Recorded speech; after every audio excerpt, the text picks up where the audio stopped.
এই চ্যানেলে সম্প্রচারিত সকল খবরই সচেতনতামূলক এবং শিক্ষণীয়, কোনো কিছুই প্রভাবিত নয়। বৃহস্পতিবার রাতে এক ভয়াবহ ঘটনার সাক্ষী রইল কলকাতা শহরের জনবহুল জায়গা মেট্রোপলিটন। এক মহিলাকে কোপের পর কোপ মারে এক তরুণ। সেই তরুণের সঙ্গে ছিল আর এক মহিলাও। রাজপথ হয়ে যায় রক্তাক্ত। আশঙ্কাজনক অবস্থায় তরুণীকে এনআরএস হাসপাতালে ভর্তি করা হয়। সেখানে অস্ত্রোপচারও হয়, তবে তাকে বাঁচানো যায়নি। হাসপাতাল সূত্রে খবর, রাত 2টো নাগাদ মৃত্যু হয় তার। পুলিশ সূত্রে খবর, বিবাহ বহির্ভূত সম্পর্কের আক্রোশ থেকেই বাইপাসে হামলা চালিয়ে তরুণীকে খুন করে নাবালক। জেরা করে এমনই দাবি পুলিশ সূত্রে। মেট্রোপলিটন কাণ্ডে উঠে আসছে চাঞ্চল্যকর তথ্য।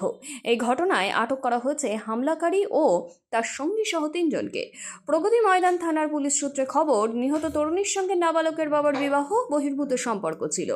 বাইপাস ধাবার সামনে বাবা ওই তরুণীর সঙ্গে দেখা করবে খবর পেয়েই বৃহস্পতিবার ধাবার কাছে পৌঁছে যায় নাবালক।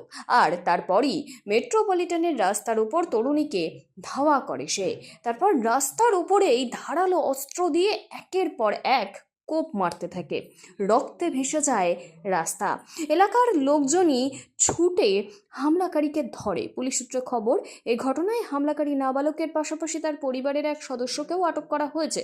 এবার এই ঘটনার পিছনে আসল কারণ কি, কার কি ভূমিকা, খতিয়ে দেখা হচ্ছে।